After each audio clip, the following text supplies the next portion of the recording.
참 예수님, 네, 저는 성서 못자리를 담당하고 있는 김덕지 안드레아 신부입니다.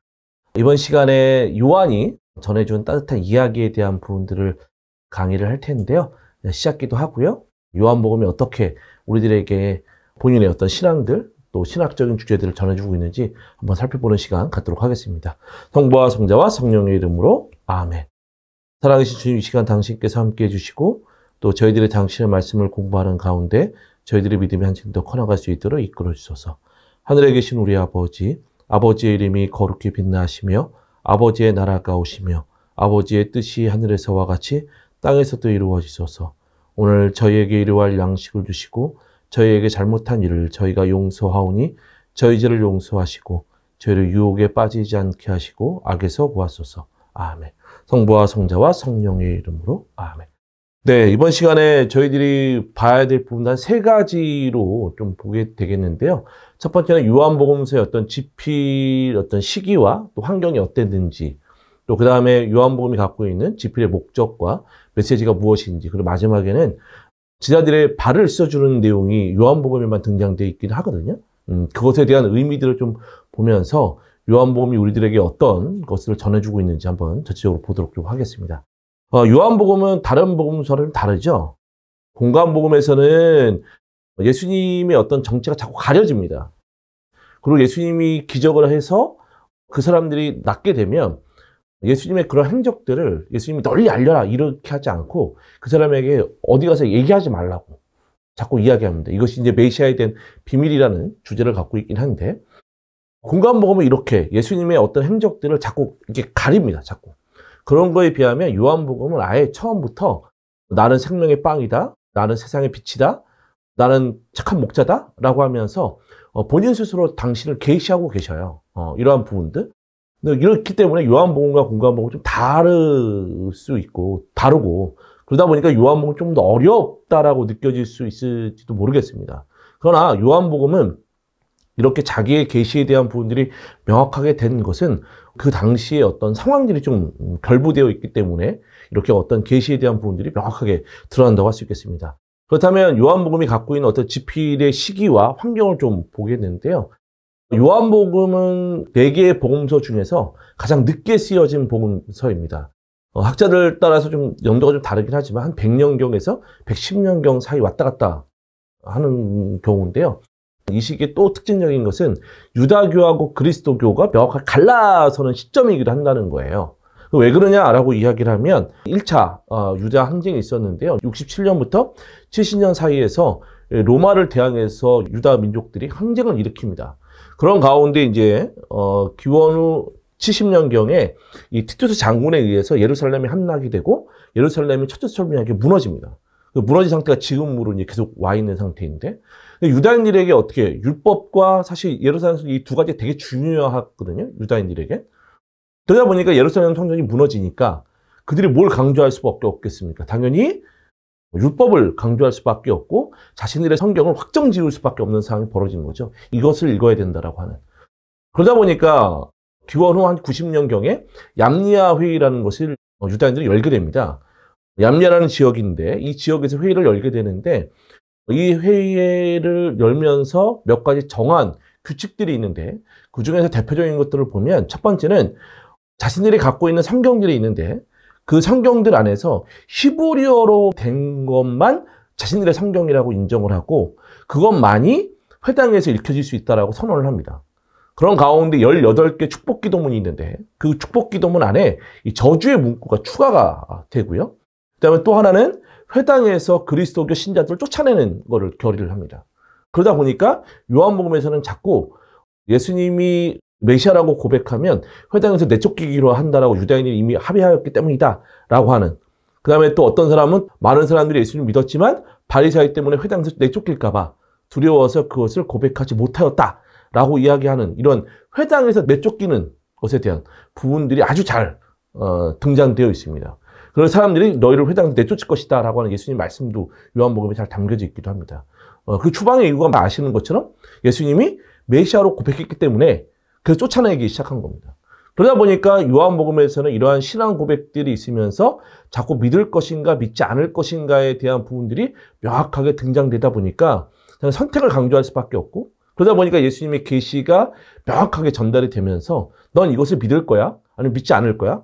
라는 것들을 자꾸 선택하도록 만들기 위해서 복음서가 쓰여지다 보니 공감복음에서는 자꾸 예수님의 정체가 가려졌다면 여기는 가려질 수가 없는 것이죠. 명확하게 그냥 신앙 고백의 문구들이 자꾸 등장되면서 믿을 것인가 믿지 않을 것인가를 자꾸 선택하도록 만드는 복음서가 요한복음이다라고 이야기할 수 있겠습니다. 자, 그렇다면 그 장소, 이 쓰여진 장소가 있는데요. 그 장소 여기 에페소라고도 이야기합니다. 요한복음이 이렇게 쓰여질 수밖에 없는 배경들이 또 이 장소에도 있게 되는데요. 이 에페소는 유럽과 아시아를 잇는 교역과 문화 요충지입니다. 그리고 특히 그리스 문화가 아주 많이 발달된 지역이에요. 그리고 이 에페소에서는 영지주의 사상이 꽃을 피웠던 것인데, 이 영지주의라고 하는 것은 지식이라는 뜻의 그리스어 그노시스에서 유래한 사상입니다. 그러니까 이 영지주의에서는 주로 지식을 쌓는 것이 오히려 구원의 어떤 도구라는 것을 이야기하면서 자꾸 지식적인 가르침들을 자꾸 습득하려고 노력하는 것이 영지주의의 어떤 사상들이었습니다. 또한 영지주의의 어떤 세계관들이 있었는데 그 세계관들은 이원론적 세계관이에요. 그러니까 물질과 영의 세계를 구분한 가운데에서 지식의 열망들을 여기면서 영적인 세계만이 좋은 세계고 물질적인 세계는 자꾸 버리려고 하는 이러한 부분들이 있어서 자꾸 이분법적인 세계관이 그 당시에 굉장히 퍼져 있다 보니까 요한복음에서도 빛과 어둠, 진리와 거짓, 선한 세상과 악한 세상 등 약간은 어떤 이분법적인 세계관을 드러내는 듯한 용어들이 요한복음에 많이 등장되어 있습니다. 그래서 몇몇 학자들은 영지주의적인 어떤 영향을 받은 것이 아닌가 이야기하지만 또 어떤 학자들은 또 빛과 어둠, 진리와 거짓, 이런 이분법적인 세계관은 구약 성경에도 나타나 있긴 하거든요. 원체 그냥 구약 성경에 있었던 내용들이 요한복음에 쓰여져 있던 것이 영지주의의 영향은 아니다라는 학자들도 있고, 또 일부는 또 외경에서 그걸 따왔다라고 하는 학자들도 있습니다. 하여튼 요한복음에서 이러한 이분법적인 사고방식 안에서 빛의 자녀와 어둠의 자녀 이런 식으로 구분해내고 있다는 것은 그 당시 때에 쓰여졌던 지역, 에페소의 영향을 받았다라고도 볼 수 있겠습니다. 또한 요한복음에서는 두 개의 결문이 있습니다. 그러니까 결론으로 이야기하는 부분들이 두 개라는 것이죠. 잘 보시면 첫 번째 20장에서 보면 예수님께서는 이 책에 기록되지 않은 다른 많은 표징도 제자들 앞에서 일으키셨다라고 이야기하면서 이 책을 기록한 목적을 설명해 주고 있습니다. 이것들을 기록한 목적은 예수님께서 메시아이시며 하나님의 아드님이심을 여러분이 믿고 또 그렇게 믿어서 그분의 이름으로 생명을 얻게 하려는 것이다 라고 하면서 이 책을 쓴 목적을 설명해 주면서 결론이 끝나는 것처럼 느껴집니다. 그런데 21장에 다시 역근이의 맺은 말이라고 하는 또 다른 결문들이 나타납니다. 자, 보시면 이 제자가 이 일들을 증언하고 또 기록한 사람이다. 우리는 그의 증언이 참되다는 것을 알고 있다. 보면 우리는 그의 증언이 참되다는 거 우리는 또 누구냐는 거예요. 또한 예수님께서 하신 일은 이 밖에도 많이 있다. 그래서 그것을 낱낱이 기록하면 온 세상이라도 그렇게 기록된 책들을 담아내지 못하리라고 나는 생각한다는 거야. 나는 누구고? 또 우리는 누군가? 그죠? 그리고 이 제자는 누군가? 그렇기 때문에 요한복음은 많은 학자들도 2명 이상의 저자가 있었을 것이라고. 사도 요한이라고 하는 제자가 아마 첫 번째 요한복음을 썼을 것으로 추정이 되고요. 그런 가운데 내용들이 좀 더 추가가 되고 좀 더 첨부가 되기 시작하면서 편집 작업을 통해서 다른 사람이 아마 글을 썼을 것이고 그 글들이 요한 공동체에서 아마 읽혀졌을 것이다 라고 이야기합니다. 그래서 이 두 번째 21장에 나타나 있는 결론에 대한 이야기는 요한계 학파가 쓰지 않았는가, 그래서 요한 서강까지도 쓰지 않았는가 라고 학자들 사이에서는 추정하고 있는 사항입니다. 그래서 두 개의 결문이 있다는 거. 그러다 보니까 요한복음에서는 약간은 그 난맥 현상들이 일어납니다. 쭉 그냥 이야기가 천천히 잘 진행되다가 갑자기 딴 길로 빠져요. 이러한 어떤 현상들이 저자가 2명이기 때문에 2명 이상이었기 때문에 벌어지는 일이라고 할 수 있겠습니다. 그럼 지필 목적과 메시지인 것이죠. 요한계 학파의 목적은 예수님을 향한 믿음을 한참 높이기 위한 겁니다. 그래서 그 높이는 것이 예수님은 영원으로부터 하느님과 함께 계셨고 또 그 자신이 하느님으로서 세상 창조에 함께 계셨고 또 세상의 아버지이신 하느님을 계시하고 어둠의 빛을 또 오류에서 진리를 가져오신 하나님의 말씀이자 아드님이심을 전해주고 또 그것들을 믿도록 하는 데에 한층 높은 그리스도론으로 발전하기 위한 방식 안에서 사실은 이 요한복음을 썼다라고 할 수 있겠습니다. 그러다 보니까 마르코복음이나 공관복음에서 예수님의 행적들이 되게 중심이 되지만 요한복음은 그런 행적들이 중심이 되지 않습니다. 오히려 그 행적이 담고 있는 의미가 중요하게 됩니다. 공관복음에서는 이 기적이라고 하는 것은 능력이라는 의미를 갖고 있는 디나미스, 두나미스라고도 이야기하고 이 두나미스라고 하는 이 용어를 쓴다고 한다면 요한복음은 이 능력이라는 것보다는 이 세메이온이라고 하는 표징이라는 단어를 씁니다. 좀 바꿔요, 단어를.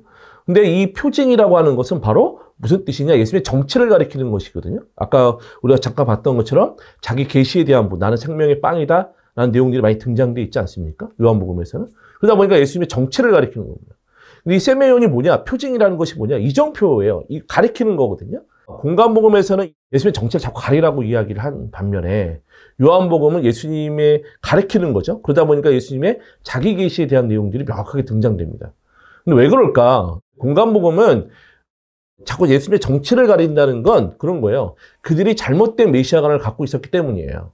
올바른 메시아관을 나중에 예수님이 보여주시거든요. 보면 사람의 아들은 섬김을 받으러 온 것이 아니라 섬기러 왔고 또 많은 이들의 몸값으로 자기 목숨을 바치러 왔다라는 거예요.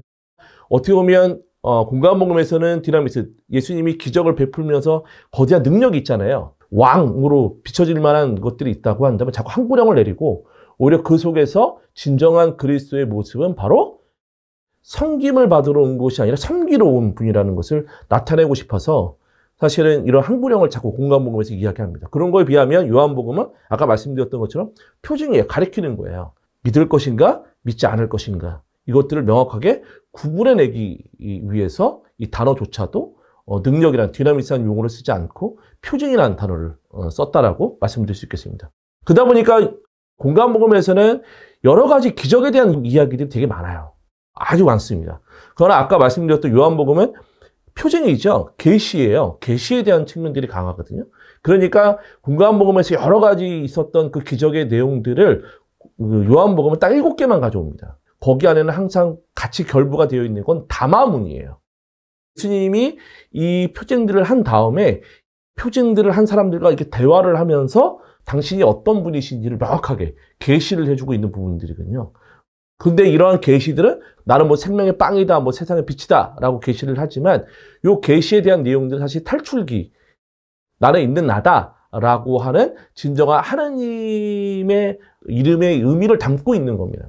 나는 생명의 빵이다, 나는 세상의 빛이다, 나는 뭐뭐이다, 진짜 착한 목자다, 이 나타내 주는 것이 아니라 이걸 통해서 당신이 야훼이신 하느님이라는 것을 간접적으로 드러내 주는 것이고 이것이 곧 바로 탈출기에 있었던 야훼라는 이름을 떠오르게 만들면서 그분이 곧 하느님임을 믿도록 하기 위해서 이러한 자기 계시가 요한복음에 자주 등장된다라고도 이야기할 수 있겠습니다. 결국 예수님의 끊임없는 자기 계시는 예수님을 믿을 것인가 믿지 않을 것이냐. 그러다 보니까 요한복음에서 믿음이 굉장히 중요합니다. 그리고 믿는 사람들은 뭘 받느냐. 3장 15절에 보면 믿는 사람은 누구나 사람의 아들 안에서 영원한 생명을 얻게 하려는 것이라는 거예요. 그리고 아들을 믿는 사람은 심판을 받지 않는다. 결국 믿음이라고 하는 것은 영원한 생명을 가져다 준다라고 이야기하고 있는 게 요한복음입니다. 아까 말씀드렸던 것처럼 영원한 생명이냐 아니면 심판이냐 이 둘 중에 요한복음은 선택하도록 만드는 것이죠. 신앙 고백들을 통해서. 그런데 여러분 영원한 생명은 과연 무엇일까요? 많은 분들이 영원한 생명이라고 하니까 자꾸 목숨으로 생각하는 경우도 있고 또 심지어는 일부 사이비 종교에서는 영원한 생명을 영생을 누리는 걸로 이야기하는 경우가 있는데 요한복음에서 이야기하는 영원한 생명은 이러한 영생에 대한 개념들이 아닙니다. 영원한 생명을 그리스 말로 이야기를 하면 아이니오스라고 하는 이 용어가 영원한이라고 이야기를 하는 거거든요. 그리고 조회가 생명에 대한 단어를 이야기하는 겁니다. 생명이라고 하는 단어들을 그리스어로 이야기를 하면 한 3가지가 있어요. 푸시키라든지 비오스, 조회 이 3가지 단어들이 있는데 푸시케는 기본적으로 목숨이란 뜻이에요. 목숨. 그거에 비해서 비오스는 삶의 기간을 의미하는 거거든요.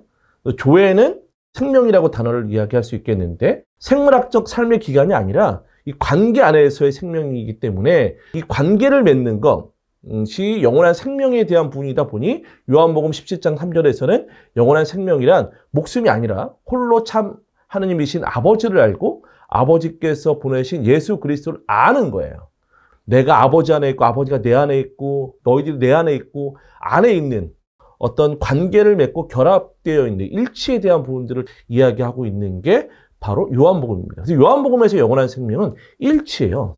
내 안에 머무르고 나도 그 안에 머무르는 사람은 많은 열매를 맺는다 하면서 관계에 대한 이야기들을 많이 하고 있는 게 요한복음이라는 거. 그것이 바로 영원한 생명이라는 것을 우리가 생각할 수 있어야 하겠습니다. 그래서 영원한 생명 영생이 아니라는 거 말씀드릴 수 있겠습니다. 또한 요한복음에 대한 구조들을 본다면 크게 보면 두 가지로 좀 볼 수 있고 거기에 이제 머릿말과 부록이 있는 것인데 첫 번째는 1장 19절부터 12장 50절에서 나타나 있는 7개의 표징들을 담고 있는 이 표징에 관한 책이고 그 다음에 13장 1절부터 20장 31절은 때에 관한 책이라고도 이야기하고 영광의 책이라고도 이야기를 합니다. 그러니까 예수님의 최후의 만찬에 대한 이야기와 예수님의 유언의 말씀들 그리고 맨 마지막 예수님이 십자가에 못 박혀 돌아가시는 내용들 이것이 때에 관한 책, 영광에 관한 책이라고도 이야기를 합니다. 예수님께서 이 때라고 하는 용어들을 요한복음 13장에서 쓰고 있거든요. 때라고 하는 건 구원의 때를 이야기하는 겁니다. 십자가의 죽음이 영광을 뜻한다고 이야기를 해요. 그러니까 이거를 이루기 위해서 오신 분이라고 이야기하거든요. 이 때에 관한 책 안에서 예수님이 순환에 대한 이야기가 있는데 요한복음은 이걸 순환이라고 이야기하지 않습니다. 영광을 드러내는 것이라고 이야기하면서 우리가 공감문고에서 보면 저희 하나님 어찌하여 저를 버리셨나이까? 라고 하는 이 탄원에 대한 이야기가 있는데 요한복음에서 이 탄원의 이야기가 있지 않습니다. 오히려 십자가 위에서 다 이루었다라고 하면서 구원을 이루기 위해서 오신 거기 때문에 그것들을 설명해 주고 있는 게 바로 이 때에 관한 책 안에서의 내용들입니다. 그래서 자꾸 영광의 책, 때에 관한 책이라고 하는 것 자체가 바로 예수님이 이 구원의 때를 위해서 왔다라고 하는 내용들을 잘 드러내고 있다는 것을 볼 수 있겠습니다. 이따가 좀 더 자세히 보도록 하겠습니다. 요한복음의 1장에 나타나 있는 내용들을 잠깐 본다면 한 처음에 말씀에 계셨다. 말씀은 하느님과 함께 계셨는데 말씀은 하느님이셨다라는 내용이 있어요. 어디서 들어보신 적 없으세요? 창세기 1장 1절을 보면 한 처음에 하느님께서는 하늘과 땅을 창조하셨다라고 이야기를 하고 있거든요. 한 처음에 똑같죠. 요한복음에서는 이걸 통해서 새로운 시작, 예수님을 통해서 새롭게 시작되었다라고 이야기하는 내용들을 전달해주고 있는 겁니다. 이 생명이시고 빛이신 그리스도를 믿느냐 안 믿느냐에 따라서 이 세상이 이제 심판될 것이다라는 것을 보여주고 있고요. 7개 표징들은 이러한 생명과 빛이 바로 예수 그리스도라는 것을 드러내놓고 있고 맨 마지막에선 나사로를 살리는 내용들을 통해서 진정한 생명의 원천이 누구이시고 또 생명의 승리자가 누구이신지를 명확하게 보여주고 있는 겁니다. 7개의 표징은 새로운 시작이 일어나면서 그 시작 안에서 생명의 원천이 누구이신지를 명확하게 보여주면서 그분을 따를 것인가, 믿을 것인가, 믿지 않을 것인가 명확하게 전달해주고 있다라고 말씀드릴 수 있겠습니다. 또한 이제 때에 관한 책에 대한 부분인데요. 13장부터 20장까지는 영광의 순간이라고도 이야기할 수 있겠는데 공관복음에서 보면 예수님이 최후의 만찬 때에 하시면서 받아라 이 내 몸이다. 이는 많은 사람들이 위하여 흘린 내 계약의 피다라고 하는 이 성찬의 제정에 대한 이야기가 공관복음에는 잘 들어가 있습니다. 그러나 요한복음은 이 성찬의 제정에 대한 이야기가 들어가 있지 않습니다. 오히려 예수님께서는 유언의 말씀을 하셔요. 그리고 최후의 만찬 때에 제자들의 발을 씻어주는 내용들을 담고 있습니다. 그러면서 주님이며 스승이 내가 너희의 발을 씻었으면 너희도 서로 발을 씻어줘야 한다라고 하는 그래서 세종례에 대한 이야기가 잘 등장되어 있는 게 바로 요한복음입니다. 평목요일 날 여러분들이 발을 씻는 세종례가 있잖아요. 그것이 요한복음에서 다시 오게 됐다라고 말씀드릴 수 있겠습니다. 예수님께서 제자들의 발을 씻어주신 다음에 13장부터 16장까지는 예수님께서 유언의 말씀을 하십니다. 그 유언의 말씀들을 큰 테마로 보면 떠나신다는 거예요. 이 지상에서 떠나실 것, 그리고 하느님 아기로 갈 것이다라고 하는 이런 떠남에 대한 주제하고 또 사랑과 일치에 대한 주제들을 담고 있는 게 이 유언의 말씀입니다. 그래서 예수님께서는 얘들아 내가 너와 함께 있는 것도 잠시뿐이다. 너희는 나를 찾을 터이지만 내가 유다인들에게 말한 것처럼 이제 너희에게도 말한다. 내가 가는 곳에 너희는 올 수 없다라고 하면서 아버지께 돌아갈 것이라고 하는 내용들을 이야기하고 있습니다. 근데 아버지께 돌아간다는 것은 어떻게 보면 천국이라고 이야기할 수 있겠으나 사실 요한복음에서는 이 천국을 장소적 개념으로 이야기하는 것이 아닙니다. 오히려 일치에 대한 부분으로 이야기하고 있는 것이거든요. 내 아버지의 집에는 거처할 곳이 많다. 뭐 그렇지 않으면 내가 너희를 위하여 자리를 마련하러 가겠느냐라고 하면서 다시 와서 너희를 데려다가 내가 있는 곳에 너희도 같이 있겠다. 마치 장소가 있는 것처럼 이야기하지만 사실 요한복음은 이런 장소에 대한 이야기가 아니라 오히려 그분과 일치, 하나 된다라고 하는 내용들이 좀 담겨져 있습니다. 또한 천국이라고 하는 개념 자체도 장소라는 개념보다는 그분과의 일치, 그분과 하나됨에 대한 상태적 개념들이 더욱더 드러나고 있는 게 사실 천국에 대한 용어라고 할 수 있겠습니다. 또한 예수님께서는 떠난 다음에 제자들을 위해서 보호자를 보내줄 거라고 이야기를 해 주십니다. 내가 아버지께 청하면 아버지께서 다른 보호자를 너희에게 보내실 것이다. 그러면서 영원히 너희와 함께 있도록 하실 것이다. 또 그분은 뭐 진리의 영이시다 라고 하는 내용들이 담겨져 있는데 이 보호자가 바로 우리가 알고 있는 성령이신 겁니다. 성령이 오시면 너희는 내가 아버지 안에 있고 너희가 내 안에 있으며 내가 너희 안에 있음을 깨닫게 될 것이라는 거예요. 결국 성령을 통해서 그 새로운 만남과 일치가 이루어진다는 것을 명확하게 전달해주고 있다고 할 수 있겠습니다. 그러기 위해선 뭐가 전제가 돼야 되겠죠? 당연히 그리스도를 향한 믿음이 전제가 된다면 성령을 통해서 그리스도와 새로운 만남이 일어나고 일치가 일어나면서 그분 안에서 영원한 생명을 누리게 될 것이라고 하는 구조를 갖고 있는 게 바로 요한복음입니다라고 이야기할 수 있겠습니다. 또한 요한복음은 사랑에 대한 이야기를 합니다. 내가 너희에게 새 계명을 준다. 서로 사랑하여라. 내가 너희를 사랑한 것처럼 서로 사랑하여라 라고 이야기하면서 이 사랑의 계명을 내려주시는 것이 유언의 말씀 안에서 잘 나타나는 내용이라고 할 수 있겠습니다.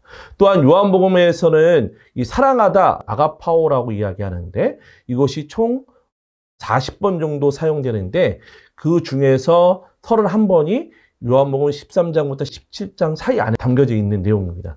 이 유언의 말씀들을 주로 사랑에 대한 이야기를 많이 하고 있는 게 이 사랑, 아까 우리가 떠나간다고 하니까 이 사랑하면서 뭐 애틋한 어떤 이런 걸로 생각할 수도 있을지도 모르겠습니다. 그러나 요한복음에서 이야기하는 건 애틋함이 아닙니다. 떠나니까 좀 아쉽고 애틋하고 이게 아니라 사랑이라고 하는 것을 일치라는 용어를 많이 씁니다. 왜냐하면 아버지께서 저에게 주신 영광을 저도 그들에게 주었습니다. 우리가 하나인 것처럼 그들도 하나가 되려는 거라는 거예요. 요한복음이 이야기하고자 하는 사랑이라고 하는 건 감정적인 것보다는 그분과 내가 하나가 있다는 것, 그분 안에 내가 있다는 것, 우리 안에 예수 그리스도가 있다는 것, 이것들을 설명해 주고 있는 게 바로 요한복음의 사랑이라고 할 수 있겠습니다. 요한복음 5장 26절에서도 보면 내가 진실로 진실로 너희에게 말한다. 죽은 이들이 하느님 아들의 목소리를 듣고 또 그렇게 이들이 살아날 때가 오는 지금이 바로 그때인데 아버지께서 당신 안에 생명을 가지고 계신 것처럼 아들도 그 안에 생명을 가지게 해주셨기 때문이다 라고 이야기하면서 그 일치가 바로 생명을 가져다 주는 것으로 이야기하고 있고 그래서 나는 그들에게 영원한 생명을 준다 라고 이야기하는 것처럼 아까 제가 전반부에 조금 말씀드렸던 것처럼 영원한 생명이라고 하는 것은 영원히 죽지 않을 목숨이 아니라는 것. 그래서 우리가 그분 안에 있고 그분이 우리 안에 있다라고 하는 하나의 표징이 바로 영원한 생명이다라는 것을 보여줄 수 있겠고요. 그런 거 안에서 우리가 성체를 모신다는 것은 단순히 어떤 빵을 모시는 것이 아니라 이것이 곧 그분과의 일치를 나타내는 표징이기 때문에 결국 성체를 모신다는 것은 우리 안에 영원한 생명을 가져다주는 또 영원한 생명을 얻고 있는 순간이라고 할 수 있겠습니다. 하나가 되려는 것. 그래서 아버지께서 저에게 주신 영광을 저도 그들에게 주었습니다. 우리가 하나인 것처럼 그들도 하나가 되려는 것입니다. 저는 그들 안에 있고 아버지께서는 제 안에 계시고 또 이는 그들이 서로 하나가 되려고 하는 그 일치에 대한 이야기들을 많이 하고 있는 것이죠. 그 다음에 저는 그들에게 아버지의 이름을 알려주었고 앞으로도 알려주겠습니다. 아버지께서 저를 사랑하신 그 사랑이 그들 안에 있고 저도 그들 안에 있게 하려는 것입니다. 이러한 유언의 말씀들을 통해서 일치에 대한 부분들을 요한복음은 전해주고 있다고 할 수 있겠습니다. 근데 그것이 아까 말씀드렸던 성체성사라고도 이야기할 수 있겠죠. 단순히 내가 빵을 모시는 걸로 끝나는 문제가 아니라 성체성사는 일치의 성사이고 또 사랑의 성사임을 명확하게 우리가 인식할 수 있어야 하겠습니다. 또한 요한복음에서는 믿음이라고 하는 피스티스라고 하는 용어를 잘 쓰지 않습니다. 오히려 이 피스티스라고 하는 이 용어, 믿다, 믿음, 이 용어를 쓰기보다는 오히려 이거의 부정사형이라고 하는 피스테빈이라고도 이야기하는데 이 믿음을 가지는 거, 이 부정사형을 씁니다. 믿음에 대한 능동성을 이야기하는 믿음을 가지는 것. 믿는다라고 하는 건 단순히 그냥 알고 끝나는 문제가 아니라 믿음은 가져야 된다는 거예요. 내가 갖도록 노력해야 되고 내가 갖는 어떤 능동성을 나타내주는 용어가 바로 피스테빈이라고 하는 용어입니다. 이걸 통해서 요한복음은 우리들에게 믿음이라고 하는 건 단순히 아는 문제가 아니라 적극적으로 내가 믿으려고 노력해야 되는 그 능동성을 우리들에게 전해주고 있다고 할 수 있겠고요. 또 하나, 믿음을 가지는 것을 어떻게 부정사용을 통해서 방향성을 나타내주는 용어, 이스라고 하는 용어가 같이 쓰여지긴 하거든요. 예수님에 대한 믿음인 거예요. 예수님께 대한 헌신의 관점을 잘 드러내는 것, 예수님에 대해서 믿음을 가지려고 노력하는 것, 이것이 요한복음이 추구했던 그 믿음의 능동성에 대한 부분이라고 할 수 있겠습니다. 아까 말씀드렸던 영광의 순간 안에서 예수님이 최후의 만찬 때 성찬례 제정에 대한 것들이 없다라고 말씀을 드렸죠. 그렇다면 요한복음에서 진짜 성찬례 제정에 대한 것이 없는가? 또 성체성사에 대한 이야기가 아예 없는가? 그렇지 않습니다. 요한복음에서는 이 최후의 만찬 때의 성찬례 제정에 대한 이야기만 안 했을 뿐이지 사실은 성체성사에 대한 이야기를 명확하게 전달해 주는데 그 내용이 바로 요한복음 6장에 잘 나타나 있습니다. 5,000명을 먹으신 기적에 대한 이야기, 오병이어 기적 여러분들 알고 계시죠? 무리를 걸어가신 기적에 대한 부분들이 담겨져 있고 생명의 빵과 영원한 생명의 말씀이라고 하는 담화문 안에서 성체성사에 대한 부분들을 명확하게 전달해 줍니다. 자, 근데 이것들을 좀 보실 텐데 이 요한복음에서는 이 공간복음과의 이 이야기가 좀 다른데 아까 말씀드렸던 생명의 빵의 담화문들이 담겨져 있는 게 요한복음이고 필립보하고 안드레아가 아이가 갖고 있었던 빵을 예수님께 봉헌하고 이런 내용들이 또 요한복음에 담겨져 있고 또 공간복음에서는 제자들이 음식을 나눠준다고 한다면 요한복음에 그렇지 않습니다. 예수님이 직접 나눠줍니다. 직접.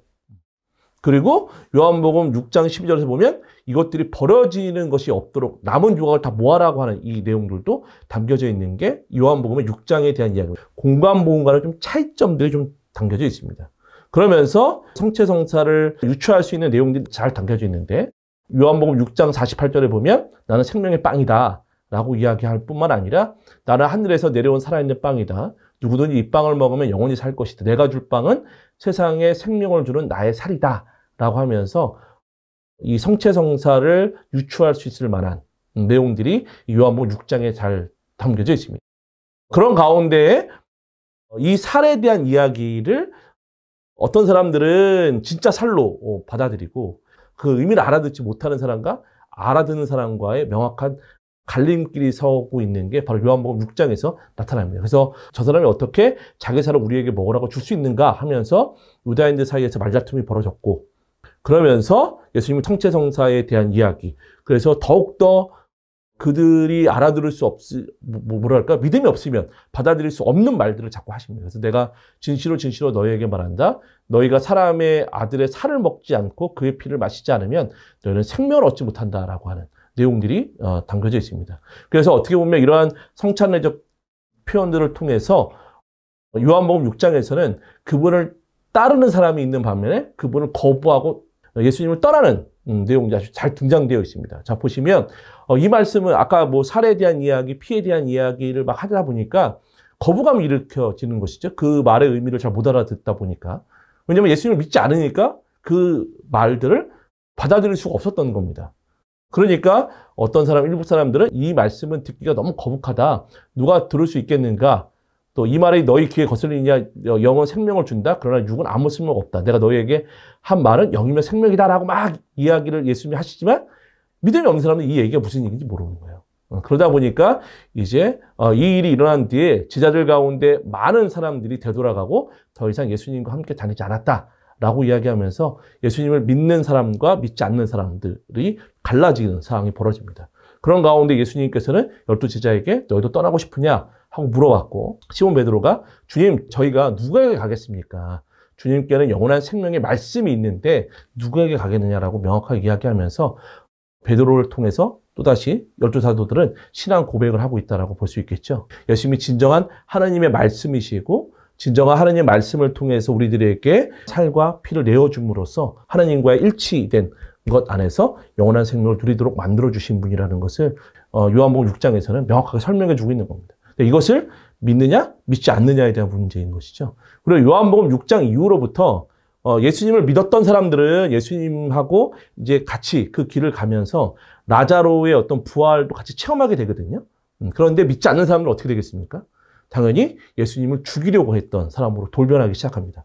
그러면서 이제 요한복음 6장 이후로부터 예수님을 이제 죽이려고 하는 유다인들이 등장되면서 예수님의 목숨이 좀 위태위태해지는 상황들이 좀 벌어지기 시작합니다.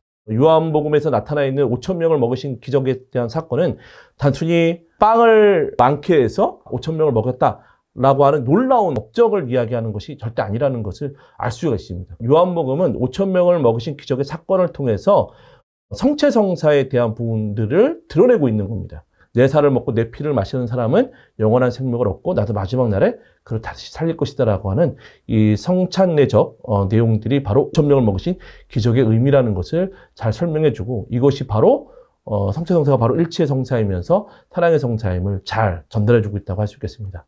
자, 이제 제자들의 발을 씻어주심에 대한 의미인데요.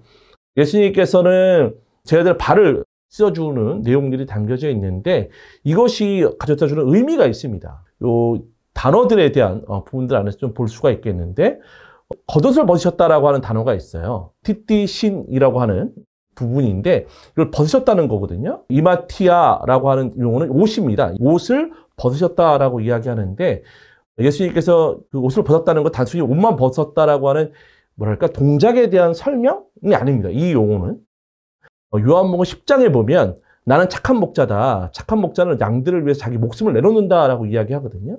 근데 그 목숨을 내놓는다라고 하는 용어를 잘 보시면 띠띠신이라는 용어가 쓰여 있는데 그 뒤에 휘페르, 톤, 프로바톤이라고 이야기하는 용어가 있는데 휘페르는 몸을 위해서, 프로바톤이라고 하는 것은 바로 양들이거든요. 그러니까 양들을 위해서 목숨을 내놓는다가 띠띠신이에요.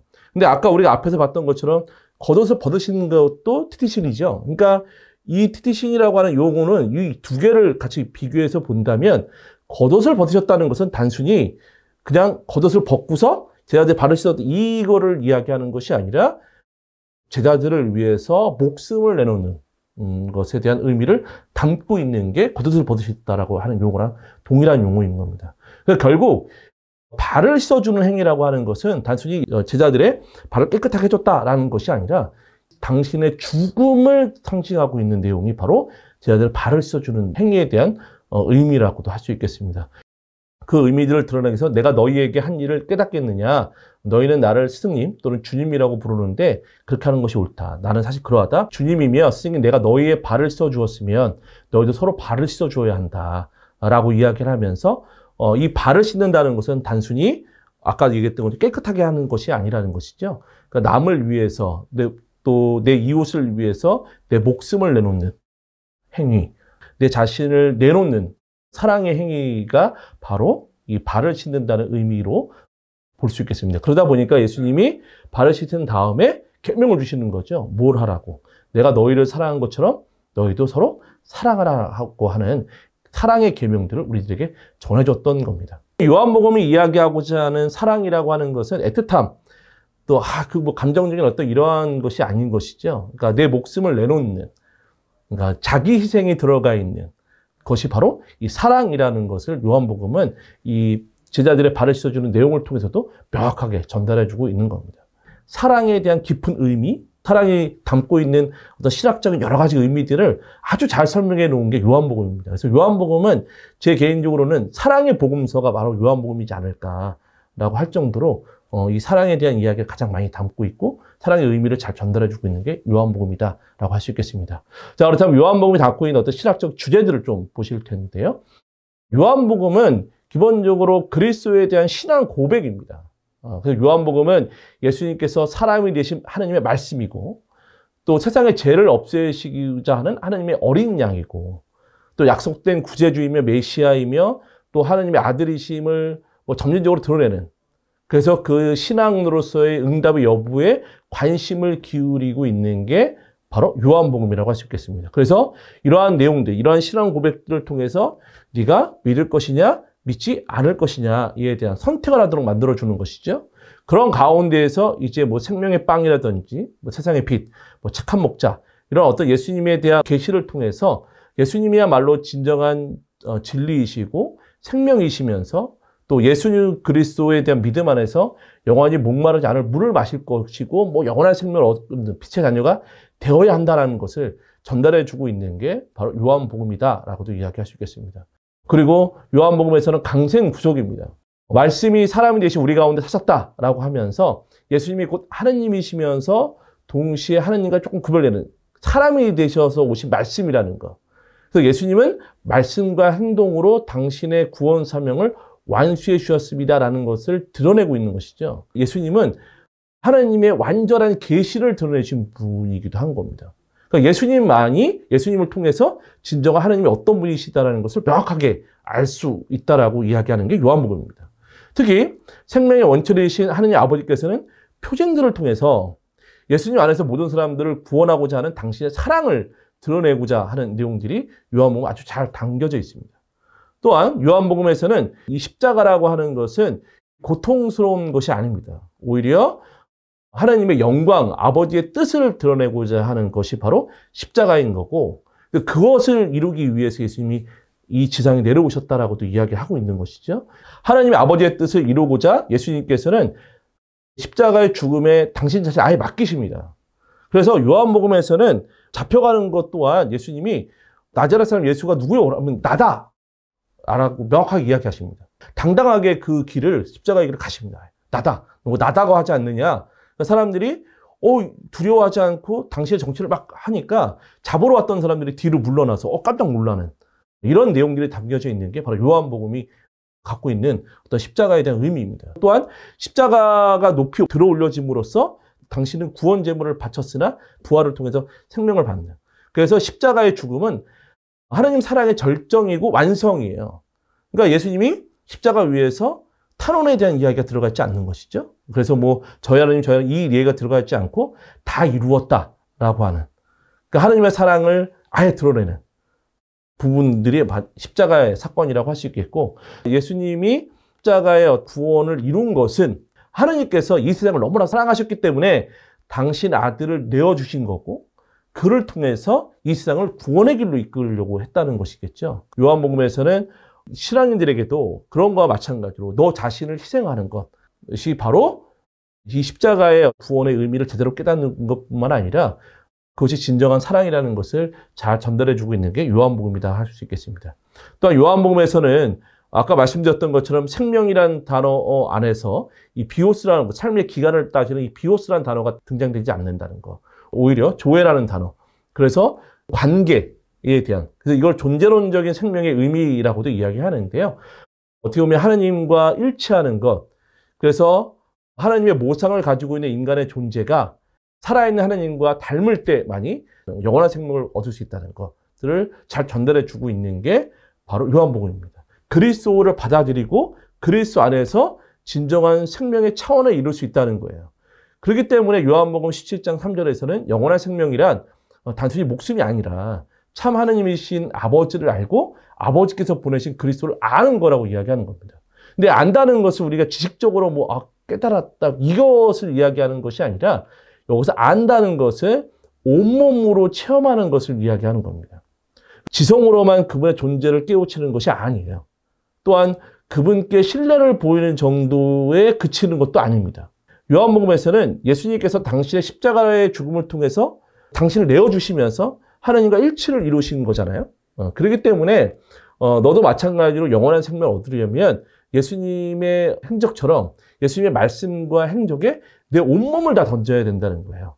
온몸을 던지면서 느껴지는 그 체험들이 바로 영원한 생명을 얻도록 만들어준다는 것을 나타내주고 있는 게 바로 요한복음의 생명에 대한 이야기입니다. 그러니까 어마어마한 이야기예요. 단순히 우리가 알고 끝나는 문제가 아니라 그분을 진짜 믿고 그 믿는 것이 내 안에 가득 찼을 때나 가능할 수 있다라고 이야기하면서 네가 그렇게까지 믿을 것이냐 믿지 않을 것이냐에 대한 선택을 하도록 만들어주는 게 바로 요한복음이다라고 할 수 있겠습니다. 정리를 좀 해보겠습니다. 요한복음과 서가는 인간의 어떤 세 가지 물음에 답을 제공한다고 할 수 있겠습니다. 첫째는 우리는 어디에서 왔는가? 또 우리는 누구인가? 또 우리는 어디로 가야 하는가? 어디로 가는가? 이 물음들에 대한 답을 주고 있는 게 요한복음이 아닐까라고 생각이 듭니다. 요한복음은 사람이 되어 오신 말씀으로부터 온 존재가 인간이라는 거예요. 그분을 통해서만이 우리가 진정한 존재적인 가치를 누릴 수 있다는 것이겠죠. 또한 메시아와 하느님의 아드님께 믿음을 두고 있는 존재가 바로 인간이라는 것이고, 또 사랑의 계명을 지금 여기서 지켜야 하는 존재가 바로 인간이라는 것뿐만 아니라 또 하느님 안에서 머무는 존재. 그래야지만 영원한 생명을 얻을 수 있고 또 영원한 생명을 얻으려면 하느님 안에 있어야 하는 것을 깨달아야 하는 것.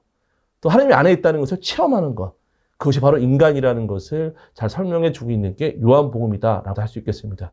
요한복음에서 예수님을 믿는 것이 곧 하느님과 관계를 맺는 것이고 예수님을 통해서만이 영원한 생명을 얻을 수 있다라고 이야기를 하고 있는 것이죠. 그것이 우리 신앙도 마찬가지로 똑같이 들어오기 시작하는 겁니다. 우리가 기도를 할 때도 마찬가지죠. 우리 주 예수 그리스도를 통하여 비나이다라고 이야기를 하고 있잖아요. 그러니까 예수 그리스도가 직접 하느님과 맺도록 만들어주는 이 중개자 역할을 하고 있는 분이 바로 예수님이다라는 것은 이 기도문에도 잘 나와 있는 내용이기도 한 겁니다. 그분을 통해서만이 하느님과 일치가 될 수 있고 그분의 삶을 따라가는 것만이 하나님과 하나됨의 길이라는 것을 명확하게 전달해주고 있고 그 일치가 바로 영원한 생명인 거야 라고 나타내주고 있는 게 요한복음입니다.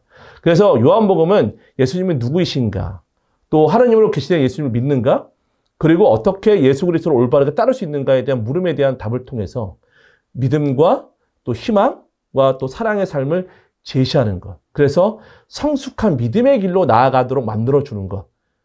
이것이 바로 요한복음이 우리들에게 전해주고자 하는 메시지라고 할 수 있겠습니다. 또한 요한복음에서는 내가 너희에게 새 계명을 준다. 서로 사랑하여라. 내가 사랑한 것처럼 너희도 서로 사랑하라고 이야기를 하면서 예수님을 통해서 새로운 생명을 얻게 된 그리스도인들에게 새 계명을 줌으로써 우리가 사랑의 존재, 또 사랑을 해야 될 것이고 사랑 안에서 진정한 우리의 존재가 완성될 것이라고 전달해 주는 것이 바로 요한복음이라고 할 수 있겠습니다. 요한복음은 사랑의 복음서이다 라고 제가 말씀드렸던 이유가 거기 있습니다. 그리고 그러한 사랑들은 아까 우리가 유언의 말씀들을 봤죠. 요한복음 13장부터 17장까지 이 유언의 말씀들 안에서 너무나도 잘 드러납니다. 그래서 여러분들이 혹시라도 요한복음에 대한 것들을 읽고자 하신다면 저는 1장부터 읽기보다는 13장부터 17장까지의 내용들을 한번 읽어보시고 그 다음에 이 1장부터 다시 읽는다면 요한복음이 새롭게 다가올 수 있을 거라고 생각이 듭니다. 요한복음 이러한 사랑에 대한 부분들 그리고 사랑에 대한 계명들을 명확하게 전달해주고 있는 게 바로 요한복음의 가장 중요한 핵심 메시지라고 할 수 있겠습니다. 그래서 우리 그리스도인들은 아버지께서 나를 사랑하신 것처럼 나 너희를 사랑하고 너희는 내 사랑 안에 머물러라 라는 것처럼 사랑을 깊이 깨닫고 또 체험하고 전하는 사명을 가지고 있음을 아는 것. 이것이 진정한 그리스도인의 모습이다 라고 제시해 주고 있는 것이 바로 요한복음이다 라고 할 수 있겠습니다. 요한복음은 우리들에게 진정한 삶의 방향점 그리고 진정한 사랑이 무엇인지를 명확하게 전달해 주고 있는 복음서라고 할 수 있겠죠. 어떻게 보면 여러분들이 요한복음 좀 어렵게 다가오시기보다는 좀 더 요한복음은 하나님의 사랑을 전달해 준 복음서라는 거. 그래서 우리들에게 이 사랑의 어떤 열매들 또 하나님이 나를 얼마만큼 사랑해 주셨구나 라는 것들을 깨닫도록 만들어주는 것이 바로 요한복음이라는 거.